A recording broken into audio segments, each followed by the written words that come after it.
J'ai tué mon patron d'un seul regard, ce soir-là, dans le bureau vitré surplombant la scène. Pas avec une lame ou un poison. Non, ce serait trop vulgaire, trop américain.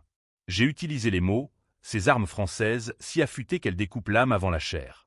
Ton travail n'est pas crucial, m'avait-il lancé, Laurent Duval, avec ce rictus de loup déguisé en gentleman. Et moi, Alexandre Moreau, j'avais ri intérieurement, car il ignorait que ces paroles étaient la première pierre de son tombeau. Quelques heures plus tard, le PDG et le service juridique déterraient son mensonge, un scandale financier qui puait la trahison comme un vieux camembert oublié dans un placard. Mais le vrai choc, c'était moi qui allais payer pour ses péchés, et ce, sous les yeux indifférents de Paris, cette ville qui dévore ses enfants sans un battement de cils. Paris, ma ville maudite, m'avait vu naître dans les ruelles sombres de Belleville, fils d'un ouvrier immigré et d'une couturière rêveuse. J'avais gravi les échelons de la finance comme on escalade la tour Eiffel, avec acharnement, sans filet. À 35 ans, j'étais analyste senior chez Duval et Associés, une firme nichée au cœur du 8e arrondissement, où l'argent coulait comme du champagne millésimé. Laurent Duval, mon mentor, mon bourreau, était l'incarnation du pouvoir français, charismatique, impitoyable, avec un accent du Sud qui masquait son venin. Il m'avait recruté 10 ans plus tôt, lors d'un salon à l'école polytechnique, en me promettant « Alexandre, tu seras mon bras droit ». Et je l'avais cru, ce serpent, parce que dans ce pays où l'honneur est une relique, on s'accroche aux illusions comme à un crucifix. Le jour fatidique commença par un café trop amer au zinc de chez Lomy, rue de Lévis. J'arrivai au bureau à 8 heures, les rapports sous le bras, prêt à boucler le dossier sur l'investissement en Corse. Un projet juteux, mais borderline, avec des connexions à des familles locales qui sentaient le mafieux. Laurent m'avait briefé la veille. Fais en sorte que ça passe, Alexandre. Oublie les détails fâcheux. J'avais obéi, effaçant des lignes dans les tableurs, maquillant des chiffres pour que le rendement grimpe à 15%. Pas de quoi fouetter un tchat, me dis-je. C'était la norme dans ce monde où la transparence est un luxe pour les naïfs. À midi, il m'appela dans son bureau, une cage de verre dominant les Champs-Élysées. Assis dans son fauteuil IMSS, il alluma une gauloise malgré l'interdiction, soufflant la fumée vers la fenêtre comme un défi à l'autorité. « Alexandre, assieds-toi. » Sa voix était mielleuse, mais ses yeux verts de prédateur, trahissaient la tempête. Il posa une pile de documents sur le bureau, mes rapports, annotés en rouge par le juridique. « Ton travail n'est pas crucial, » lâcha-t-il enfin, après un silence qui dura une éternité. En fait, il est désastreux. Le PDG a vu les chiffres. Des irrégularités. Des fraudes potentielles. Tu signes ta démission, ou on appelle la police. Je sentis le sol se dérober sous mes pieds, comme si la tour Eiffel elle-même s'effondrait dans mon estomac. Fraude. C'était son projet, ses instructions. J'ouvris la bouche pour protester, mais il me coupa. Ne nie pas. Tes initiales sont partout. Tu as tout validé. Et là, le coup de poignard. Il glissa une enveloppe vers moi, épaisse de billets, 20 000 €, un parachute doré pour ma chute. Prends ça et disparais. Paris est petite. Les rumeurs voyagent vite. Je signai, les mains tremblantes, le cœur cognant comme un tambour de la Bastille. Dehors, la pluie s'était mise à tomber, transformant les avenues en miroirs brisés. Je marchais jusqu'au pont des Arts, où les cadenas d'amour rouillés me narguaient. C'était la trahison pure, une dague en plein dos, forgée dans l'acier froid de l'ambition française. Laurent m'avait utilisé comme bouc émissaire, effaçant ses traces numériques d'un clic, me laissant porter le chapeau pour couvrir ses propres malversations. Des millions détournés vers des comptes offshore, des pots de vin à des politiciens corses. Tout ça sur mon nom, maintenant. Mais le soir même, le vent tourna. Un appel anonyme au PDG, des copies de mails incriminant Laurent, envoyées depuis un VPN masqué. Le service juridique fouilla, et à 20 heures, les sirènes hurlèrent devant l'immeuble. Laurent fut interrogé, blême comme un fantôme de la Révolution. Le mensonge découvert? Il avait falsifié les rapports après mon départ, pour se couvrir. Non, en réalité, c'était pire. Les enquêteurs trouvèrent des preuves que j'avais été piégé, mais trop tard. Mon nom était déjà sali, et Laurent, avec ses avocats de la rue de Rivoli, s'en sortit avec une tape sur les doigts. Erreur administrative, dirent-ils. Moi, j'étais le paria, blacklisté dans tout le 8e. Assis dans mon studio du Marais, une bouteille de Bordeaux à la main, je jurais vengeance. Pas une vengeance vulgaire, non. Une revanche à la française, lente, sophistiquée, empoisonnée de subtilité. J'allais déterrer ses secrets, ceux qu'il chérissait plus que sa Rolex. Et il y en avait, oh oui. Car 10 ans plus tôt, quand il m'avait recruté, ce n'était pas par hasard. J'avais un lien avec lui, un secret familial que même moi ignorais encore. Mais ça, c'était pour plus tard. Les jours suivants furent un brouillard de rage. Je perdis mon appartement, forcé de déménager dans une chambre de bonne à Montmartre, près du Sacré-Cœur qui veillait sur mes nuits insomniaques. Les amis, ces faux frères parisiens, se firent rares. Les invitations au dîner du dimanche s'évaporèrent comme la brume sur la Seine. Seule Élise, ma sœur cadette, resta, avec ses yeux verts hérités de notre mère et sa voix douce qui murmurait « Laisse tomber, Alex. Paris oublie vite. » Mais oublier, c'était le privilège des puissants. Pour les autres, c'était une cicatrice qui suppure. Je commençai par fouiller. Pas avec un marteau-piqueur, mais avec finesse. Un faux profil LinkedIn, une infiltration discrète dans les réseaux alumni de l'X. Laurent avait une faiblesse, les femmes. Pas n'importe lesquelles, les épouses de ses rivaux. Des rumeurs circulaient dans les couloirs feutrés de la bourse. Une liaison avec la femme du ministre des Finances, un chantage discret sur une concurrente. Mais le vrai trésor? Un dossier enterré dans les archives de la firme, accessible via un ancien collègue, Pierre, que j'achetais avec un dîner au Fouquet's et une promesse de silence. Ce dossier révélait le premier mensonge. En 2010, Laurent avait saboté un collègue, un certain Moreau, mon père. Pour prendre sa place. Mon père, ouvrier reconverti en comptable, avait découvert des irrégularités dans les comptes de Duval-Père. Résultat, suicide apparent, sa chute du pont de l'Alma-Maquillé en accident. Laurent avait hérité du poste et de la vie de mon père. Le choc me frappa comme un coup de pied de mule. J'avais travaillé pour l'assassin de mon sang. La trahison n'était plus professionnelle. Elle était viscérale, un inceste d'ambition. Je pleurais cette nuit-là, non de tristesse, mais de fureur pure. Paris, avec ses lumières tamisées et ses ombres allongées, devint mon complice. Je traçai un plan, d'abord, ruiner sa réputation. Ensuite, briser son empire. Enfin, le confronter dans l'intimité de sa peur. Mais pour ça, il me fallait un allié inattendu. Sa propre femme, Claire, une beauté froide du 16e arrondissement, qui cachait ses propres squelettes. Elle détestait Laurent depuis des années, murmurait-on au cocktail. Un appel anonyme, une rencontre feinte au café de Flore, et elle mordit à l'hameçon. Il m'a trompé avec sa secrétaire, confia-t-elle, les yeux brillants de haine. Et il a un fils illégitime, quelque part en province. Un fils? Le twist familial s'épaississait. Était-ce moi? Non, impossible. Ma mère n'avait jamais mentionné. Mais l'idée germa, empoisonnant mes rêves. Je plongeai plus profond, hackant son agenda via un app malveillante glissée dans un mail piégé. Rendez-vous secret avec un notaire à Lyon. Un testament falsifié? Ou pire, un enfant caché, fruit d'une aventure avec une étudiante. Le nom, Sophie, 25 ans, serveuse à la closerie des Lilas. Elle devint ma taupe involontaire, séduite par un faux profil de journaliste curieux. Les semaines passèrent en un tourbillon de nuits blanches et de cafés noirs. Paris se muait en labyrinthe de vengeance. La Bibliothèque nationale pour des recherches généalogiques, les bars enfumés de Pigalle pour des ragots, les quais de la gare de Lyon pour des filatures. Laurent, inconscient, paradait à des galas au Louvre, son smoking taillé sur mesure masquant la pourriture intérieure. Moi, je maigrissais, mes yeux s'enfonçaient dans leurs orbites, mais ma détermination durcissait comme le marbre du Père-Lachaise. Bientôt, le premier coup porta. Un article anonyme dans le Canard enchaîné, Duval et associés, les ombres corses d'un magnate parisien. Les actions chutèrent de 12%. Laurent hurla dans les couloirs, accusant des concurrents. Mais le vrai poison suintait, des leaks sur Twitter, des témoignages falsifiés de victimes corses. Il contre-attaqua, engageant des détectives privés, moins inclus dans leur radar. Une filature me frôla un soir place Vendôme. Je m'échappai dans la foule des touristes, le cœur battant. Pourtant, la trahison la plus profonde vint d'Élise. Ma propre sœur, influencée par Claire lors d'un thé innocent, me confronta. « Alex, arrête. Tu vas te truire. » Elle ignorait tout du lien avec notre père. Je la repoussai, la traitant de naïve, et ce fut la première fissure dans mon armure. La vengeance isolait, transformait l'amour en poison.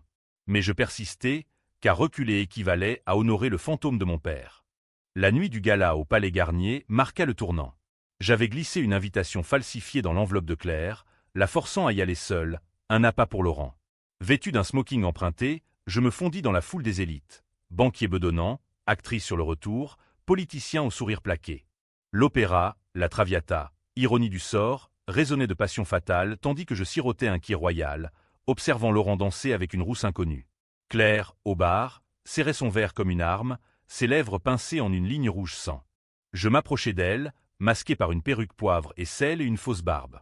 Madame Duval, un plaisir. Je suis un admirateur discret de votre mari. Elle tressaillit, mais mordit. Admirateur? Ou vautour? Notre conversation fut un ballet de sous-entendus, à la française. Allusions voilées à des adultères, à des fonds détournés pour entretenir des maîtresses. Elle lâcha le nom, il voit Sophie tous les mardis, à l'hôtel Lutetia. Et ce n'est pas une passade. C'est son sang. Son sang. Les mots me transpercèrent. Était-ce possible? Mon père mort, et Laurent semant des bâtards comme des graines empoisonnées? Je quittai le gala avant l'entracte, l'air nocturne de Paris me giflant comme une gifle. Dans un cybercafé anonyme de Barbès, je creusai. Archives d'état civil, test ADN volé via un contact à l'Institut Pasteur. Le verdict tomba à l'aube. Sophie n'était pas sa fille. Mais moi, un lien génétique flou, une probabilité de 24% au pas concluant, mais suffisant pour semer le doute. Était-ce Laurent, le père caché de mon sang maudit? La révélation me plia en deux, vomissant dans l'évier graisseux. La trahison n'était plus seulement professionnelle. Elle était édipienne, un nœud gordien de sang et de sperme. Je décidai de rencontrer Sophie. Pas en prédateur, mais en confident. Un après-midi pluvieux au Luxembourg, sous les statues de reines oubliées, je l'abordai comme un touriste égaré. 25 ans, cheveux châtains en cascade, yeux verts, les mêmes que Laurent, les mêmes qu'Élise. Je m'appelle Alex. J'ai connu votre ami. Elle rougit, mais parla. Des lettres, des bijoux, des promesses chuchotées. Il dit que je suis sa muse. Mais il ne divorce pas, je lui tendis un dossier. Photos de Laurent avec d'autres, des preuves de mensonges. Il vous utilise, Sophie. Comme il m'a utilisé. Elle pleura, et ce fut ma première victoire amère. Sophie devint mon pion, des appels enregistrés, des mailles piégées envoyées à la presse People. Bientôt, Libération titra « Le scandale Duval, un magnate aux multiples liaisons ». Les actionnaires paniquèrent, le PDG convoqua Laurent pour un entretien définitif. Mais il riposta, l'un de ses flips constants. Il accusa Claire de diffamation, la traînant en justice pour atteinte à la vie privée. Elle craqua, m'appelant en larmes. « Alexandre, il va me ruiner. Aidez-moi. » J'hésitais. Était-ce de la pitié ou du calcul? Je lui promis l'impossible, la chute de Laurent, en échange de son silence sur mon rôle. La tension montait, UAM comme un ciel d'orage sur Montparnasse. Mes nuits étaient hantées par des rêves où mon père revenait, spectre accusateur. « Pourquoi as-tu attendu si longtemps ?» Je répondais en silence, parce que la vengeance française est un vin qui se bonifie avec le temps. Pourtant, le doute rongeait. Était-ce justice ou folie? Élise, sentant mon tourment, força une confrontation dans notre café d'enfance, le Procope. Tu n'es plus toi, Alex. Tes yeux. Ils sont comme les siens. Les siens? Laurent? Le lien ADN me hantait. Je commandai un test complet, payant un labo clandestin à la salpêtrière. Pendant ce temps, le plan avançait. J'infiltrai le cercle intime de Laurent Viapierre, maintenant mon allié corrompu. Un dîner chez l'ami Louis, facturé à la firme, vin fin, foie gras et confession alcoolisée. Laurent, éméché, lâcha, Moreau était un imbécile. Il a vu trop loin dans les comptes. Sa chute? Un accident providentiel. Enregistré, bien sûr. Ce fut le levier. Je l'envoyai anonymement au procureur, avec des preuves de corruption. L'enquête s'ouvrit, discrète mais inexorable, comme la marée montante sur les plages normandes. Mais Laurent flippait à nouveau. Il me contacta, via un intermédiaire. « Alexandre, j'ai besoin de toi. Reviens. On efface tout. » Une offre empoisonnée, un piège à radorer. Je feignis l'hésitation, acceptant un rendez-vous au jardin des Tuileries, sous la statue de Louis XIV, le roi Soleil, ironie suprême pour un homme sur le déclin. Il arriva en Bentley, costume impeccable, mais les cernes sous ses yeux trahissaient la peur. « Je sais que c'est toi, » murmura-t-il, serrant mon bras comme un étau. « Arrête, ou je te détruis. Ta sœur. Élise est fragile. » Un mot, et elle sombre. Élise? Le coup bas me fit vaciller. Comment savait-il? Claire, bien sûr, sa vengeance personnelle avait fuité. La rage remonta, acide. « Tu as tué mon père, crachai-je. Et maintenant, tu menaces ma famille ?» Il pâlit, son masque tombant. « Ton père? Un voleur, un raté.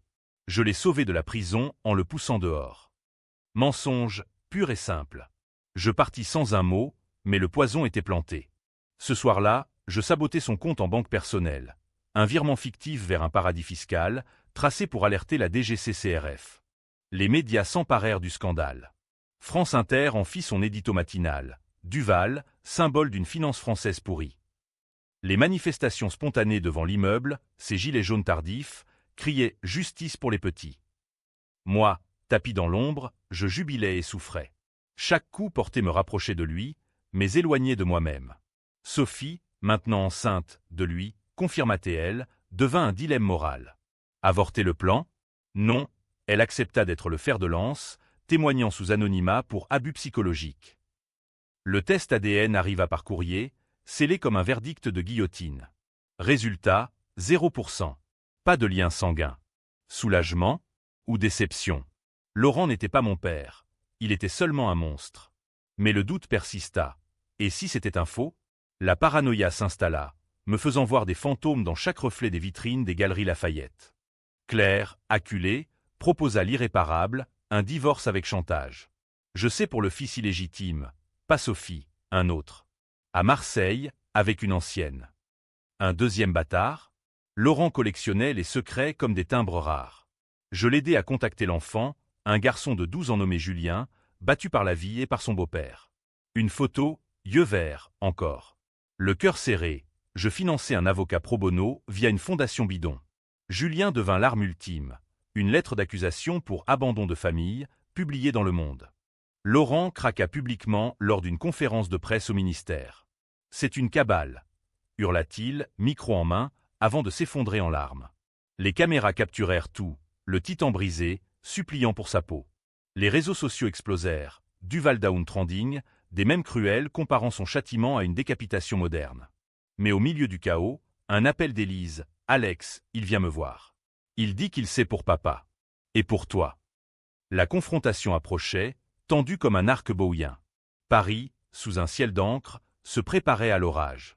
J'armai mon esprit de faits, de preuves, prêt à le noyer dans son propre venin. Pourtant, une voix intérieure murmurait. Et si la vengeance me tuait avant lui? L'orage éclata cette nuit-là, alors que je guettais l'immeuble haussmannien de Laurent, rue de Grenelle. La pluie martelait les pavés comme des balles, transformant les réverbères en halos accusateurs. Élise était là-haut, avec lui, un piège que j'avais anticipé, mais qui me rongeait comme un ulcère.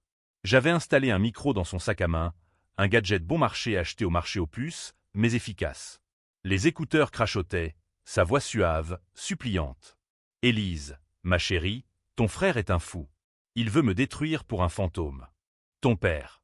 Il s'est suicidé, je te le jure. J'ai essayé de l'aider. » Mensonge, encore. Je serrai les poings, imaginant la scène. Le salon lambrissé, les tableaux impressionnistes, Monet, pour l'ironie, et Élise, fragile comme une porcelaine de Limoges, oscillant entre doute et loyauté. Elle répondit d'une voix chevrotante, « Prouve-le. Montre-moi les documents. » Il hésita, puis, « D'accord. Mais en échange, persuade Alex d'arrêter. Il est en danger. La police le surveille. » La police? Mon sang se glaça. Avait-il retourné la situation, me piégeant comme un vulgaire pickpocket? Je m'éclipsai dans une ruelle adjacente, appelant Pierre depuis un téléphone jetable. « Vérifie les flics. » Sa réponse fut laconique, « Il fouille ton passé, Alex. L'accident de ton père. Il rouvre le dossier. Duval a glissé ton nom dedans. » Flip classique, l'accusé devient accusateur. Laurent m'avait peint comme le fils vengeur, potentiellement meurtrier. Les preuves? Mes recherches obsessives, mes faux profils, une toile d'araignée qui se resserrait sur moi-même. Fuir? Non, ça serait capituler. Au lieu de ça, j'accélérais. Le lendemain, un leak massif.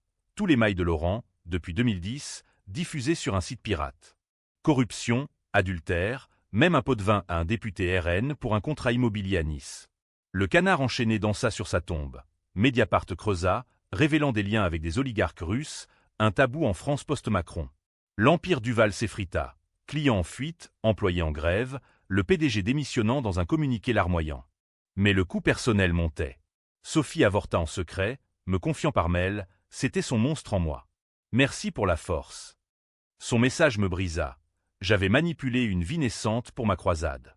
Élise, de son côté, choisit. Elle me choisit moi, quittant Paris pour Lyon chez une tante, emportant le secret de notre père. Batte-toi proprement, Alex. Pas comme lui. Ces mots étaient un phare dans la tempête, mais la solitude me rongeait, UAM comme les catacombes sous mes pieds. Laurent contre-attaqua avec férocité. Un matin, des flics frappèrent à ma porte. Pas une descente, mais une invitation à témoigner.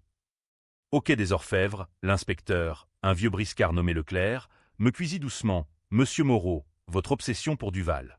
C'est pathologique. Et cet enregistrement de la rue de Grenelle?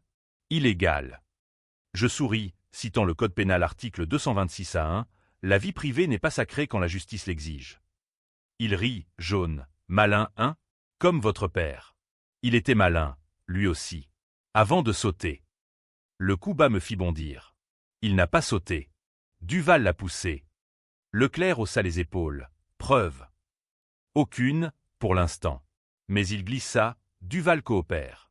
Il dit que vous planifiez un meurtre. Mensonge pur, mais semé pour germer. Je sortis libre, mais marqué. La machine judiciaire française, lente mais implacable, se tournait contre moi. De retour dans ma chambre de bonne, je raffinais le plan. Le climax approchait, une confrontation finale, pas dans un bureau, mais dans l'intimité de son passé. Grâce à Claire, j'obtins l'adresse, une maison de famille à Deauville, Normandie, où Laurent se réfugiait enfant. J'y louai une chambre d'hôte anonyme, attendant le week-end. La route en TGV fut un voyage intérieur. Souvenir de mon père lisant Victor Hugo à voix haute, sa voix grave résonnant dans notre HLM de Belleville. La vengeance est un plat qui se mange froid, citait-il souvent, riant de Balzac. Ironie, c'était mon menu désormais. À Deauville, le vent salin fouettait les planches. Les villes à belle époque murmuraient des secrets bourgeois. Laurent arriva vendredi soir, seul, sa Bentley garée comme un cercueil. Je le pistai jusqu'à la plage, où il marchait, silhouette voûtée contre les vagues. Le moment était venu. Je m'approchai, ombre dans la brume, Laurent. Il se figea, se retournant lentement. Alexandre. Tu es tenace. Pas de peur, seulement une lassitude aristocratique. Nous nous assîmes sur un banc humide, face à l'Atlantique hurlant. Pourquoi? Demandai-je, voix calme comme la mort. Il alluma une cigarette, offrant le paquet. J'acceptai, un geste de paix fragile. Parce que le pouvoir, c'est survivre. Ton père menaçait tout. Il voulait dénoncer Duval père pour fraude fiscale. J'ai arrangé sa sortie. Pas un meurtre, un exil forcé. Mais il a paniqué, a sauté. Le mensonge suintait, mais une faille. Ses yeux s'humidifièrent. Et moi? Pourquoi me piéger? Il haussa les épaules. Tu ressemblais à lui. Trop intègre. Trop. Français. Il fallait un bouc. La rage bouillonna, mais je la contins. Et tes enfants cachés? Julien, à Marseille? Il blêmit. Comment? Claire, bien sûr. Tu abandonnes ton sang, comme le mien. La discussion dura des heures, un duel verbal à la racine. Accusation, confession à demi-mot. Il avoua les détournements, les liaisons, même un chantage sur le PDG pour son poste. Mais le twist, je t'ai recruté pour te surveiller, Alexandre. Parce que ton père m'a écrit, avant de mourir. Il voulait que je te protège. Une lettre, forgée ou vraie. Il promit de la montrer, si j'arrêtais. Trêve. On reconstruit. Tentation. Pour Élise, pour Sophie, pour la paix. Mais non, c'était un autre flip, un hameçon empoisonné. Je partis sans répondre, laissant le vent emporter nos mots. De retour à Paris, j'activai le coup final. La lettre de mon père, authentifiée par un expert, envoyée au procureur avec accusatrice. Laurent fut arrêté lundi matin, menottes au poignet devant les caméras de BFM. Trahison, cria-t-il, mais le public, lassé des élites, applaudit en silence. Pourtant, le triomphe fut amer. Les journaux me citèrent comme lanceur d'alerte anonyme, mais les rumeurs me traquaient. Leclerc rappela, on sait que c'est vous, Moreau. Héroïque. Ou obsessionnel. La ligne floue entre justicier et vengeur me hantait. Et Claire? Elle disparut, emportant les bijoux de famille, laissant un mot, merci. Mais la haine corrompt tout. Paris, maudite complice, semblait se moquer. Les lumières de Notre-Dame scintillaient, indifférentes à mes tourments. Le procès de Laurent Duval s'ouvrit en janvier, sous un ciel gris acier qui collait à l'âme parisienne. Le palais de justice, cette forteresse gothique du 1er arrondissement, avala les foules comme un ogre, journalistes affamés, activistes en écharpe tricolore, badauds curieux de voir un titan chuter. Moi, j'étais dans la salle des pas perdus, anonyme parmi les ombres, un billet pour la galerie publique acheté au marché noir. Voir son humiliation en chair et en os, c'était le nectar de ma revanche, doux amer comme un calvados normand. L'accusation, menée par une procureure acérée nommée Bertrand, une femme aux lunettes sévères et à l'accent du Nord, déroula le tapis. Fraude fiscale sur 10 ans, détournement de 5 millions d'euros, complicité dans le suicide de mon père. Duval n'est pas un homme.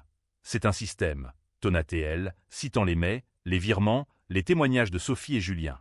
Ce dernier, un gamin aux yeux hantés, murmura son accusation. Il m'envoyait de l'argent pour que je me taise. Mais il n'est jamais venu. La salle retint son souffle. Des larmes coulèrent, même chez les cyniques. Laurent, en costume gris anthracite, joua la carte de l'aristocrate brisé. Son avocat, un ténor du barreau formé à Assas, plaida « erreur de jeunesse, pression du marché ». Pas de malveillance. Mais les flips continuaient. Il accusa des complices fantômes, des rivaux chinois, même moi, un ancien employé rancunier, obsédé par une vengeance personnelle. Leclerc témoigna, jetant l'ombre, Moreau a manipulé des preuves. C'est un justicier autoproclamé. Murmure dans la salle. Les regards se tournèrent vers moi. Étais-je le héros ou le vilain? Les médias se déchaînèrent, polarisant l'opinion comme un débat à la télé sur l'avortement. Libé titra « Duval, bouc émissaire ou vampire de la finance ». Le Figaro contre-attaqua « Chasse aux sorcières contre l'élite française ». Sur X, justice pour Duval versus Tombe Duval divisait les camps. Les prolos de banlieue pour la guillotine symbolique, les bobos du 11e pour la rédemption. Moi, je lisais tout, nuit après nuit, dans mon nouveau squat près de la butte Chaumont, buvant du pastis bon marché. La gloire anonyme me rongeait. J'étais le fantôme de ma propre histoire. Élise revint, un soir de verglas, portant un dossier. La lettre de mon père, authentique, dictée à un notaire avant sa chute. Il te pardonne d'avance, Alex. Pour la haine. Les mots de l'au-delà, ne deviens pas comme eux. Vie, aime. Je pleurais, enfin, libérant la bile accumulée. Mais trop tard. Le procès avançait, et Laurent, sentant la corde, flippait une dernière fois.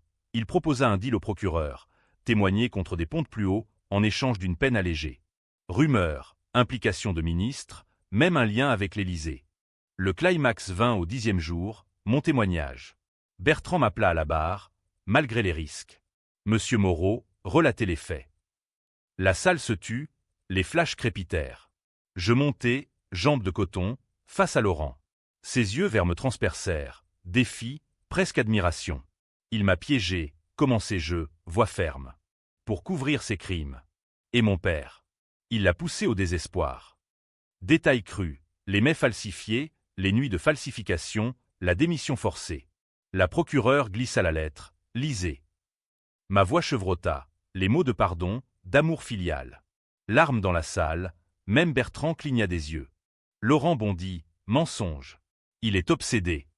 Son avocat objecta, mais le juge, un vieil hibou nommé Lefebvre, calma le jeu. Contre-interrogatoire, pourquoi ne pas avoir dénoncé plus tôt, monsieur Moreau? Je hésitais, le cœur cognant. Peur. Ambition. Et vengeance. Aveu franc, qui fit basculer l'atmosphère. Étais-je victime ou bourreau? Les jurés, ces citoyens ordinaires, un prof, une caissière, un retraité, se consultèrent du regard, divisés. Dehors, après la séance, la foule m'attendait, micro tendu, slogan crié. Héros ou psychopathe? Hurla un reporter de CNews. Je fuis dans le métro, anonymat brisé, direction Montmartre. Sophie m'attendait au café des Deux Moulins, enceinte à nouveau, pas de lui, d'un amour frais. Tu as été courageux, dit-elle, posant une main sur mon bras. Touchante, humaine. Pour la première fois, la vengeance sembla futile, un feu de paille contre l'océan de la vie. Mais Laurent n'en avait pas fini. Cette nuit, un appel, sa voix rauque. Viens me voir, à la santé. Dernière chance. La prison de la santé, ce tombeau pour élite déchue. J'y allais, autorisation spéciale via Bertrand. Dans la salle des visites, derrière le plexiglas, il était vieilli, cheveux gris, peau cireuse. Alexandre, murmura-t-il, micro en main. C'est toi, mon fils. Le test. J'ai truqué le tien. Pour te protéger. Ton père, le vrai, était un ivrogne qui m'a forcé à payer le silence. Le twist frappa comme une lame. ADN 99,9%. Laurent, mon géniteur. La trahison ultime. Il m'avait élevé en ennemi, piégé pour tester ma force, ou pour me briser. Pourquoi? Croassai-je. Il sourit, Triste, parce que l'amour français est cruel. Je voulais te forger en titan. Mais tu m'as vaincu. Aveu ou manipulation finale. Il glissa, tue-moi si tu veux. Ou pardonne.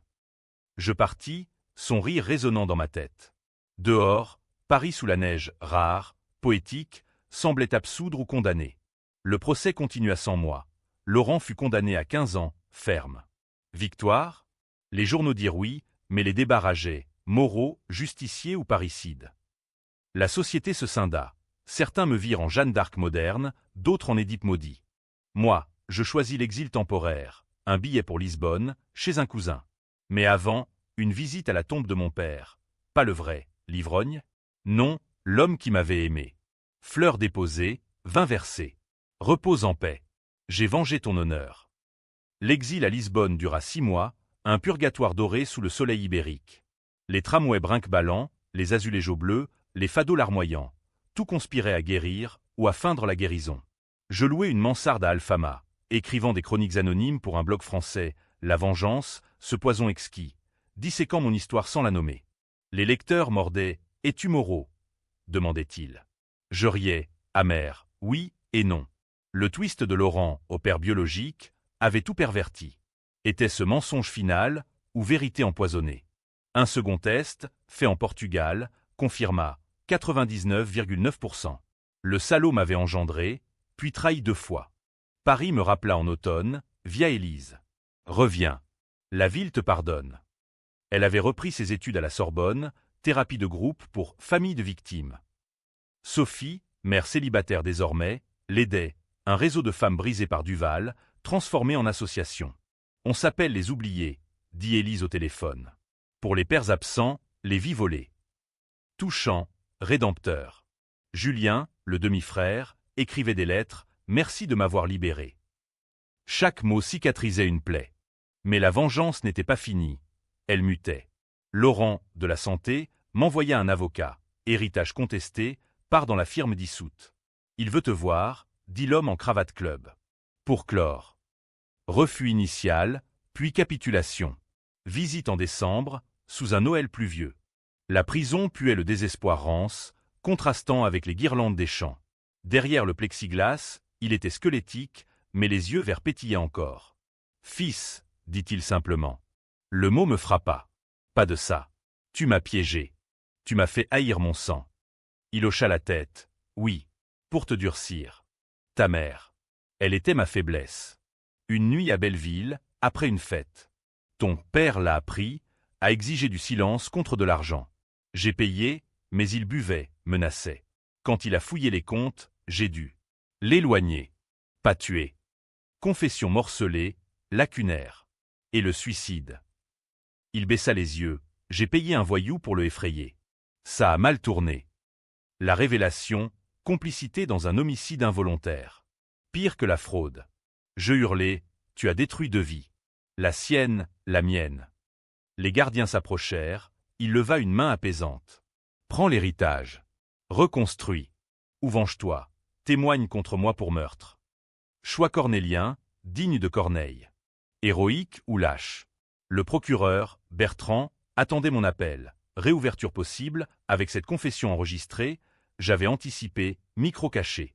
Les jours suivants furent un tourbillon éthique. Élise, pardonne, pour toi. Sophie, punie, pour nous. Paris, avec ses cafés philosophiques, bruissait de débats. Podcast sur la vengeance filiale, article dans l'Obs sur Édipe inversée. La société se divisait encore. Les progressistes pour la thérapie, les conservateurs pour la loi du talion.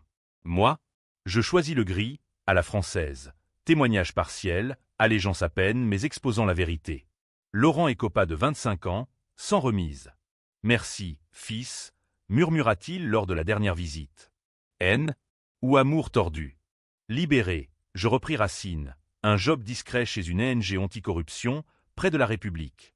Élise et moi, réconciliés, dînions le dimanche au train bleu, toast à l'absent, mon père adoptif, héros posthume. Sophie devint amie, son fils, prénommé Alexandre, un neveu inattendu. Claire, évanouie en Suisse, avec les bijoux, rumeur de suicide, non confirmée. Amère justice. La fin, pas hollywoodienne. Pas de happy end rose bonbon. Paris, éternel, m'absorba. Amour fugace au marais, livre dans les bouquinistes de la rive gauche, promenade sous la pluie où je murmurais à l'ombre de mon père. C'est fini. Mais la vengeance laisse des cicatrices. Nuit de doute, où je me demande si j'ai gagné ou perdu. Laurent, de sa cellule, m'écrit « Tu es plus fort que moi. Vis ». Et je vis, dans cette ville de lumière et d'ombre, où la trahison est un art, et le pardon une illusion. Fin ou nouveau chapitre. Le lecteur choisira héros brisé ou monstre vainqueur. Dans le doute, je lève un verre de Sancerre aux fantômes. À nous, les moraux, survivants d'un sang maudit. Twist final. Des mois plus tard, un paquet anonyme. La lettre originale de mon père biologique, Laurent. Je t'aime, fiston. Détruis-la, ou lis-la. Je la brûlais, cendre dans la Seine. Mais les mots gravés, la vraie revanche? Oublier. Ai-je oublié? Non. Mais j'essaie. Et ça, c'est ma victoire. Controversée, UAM, éternelle.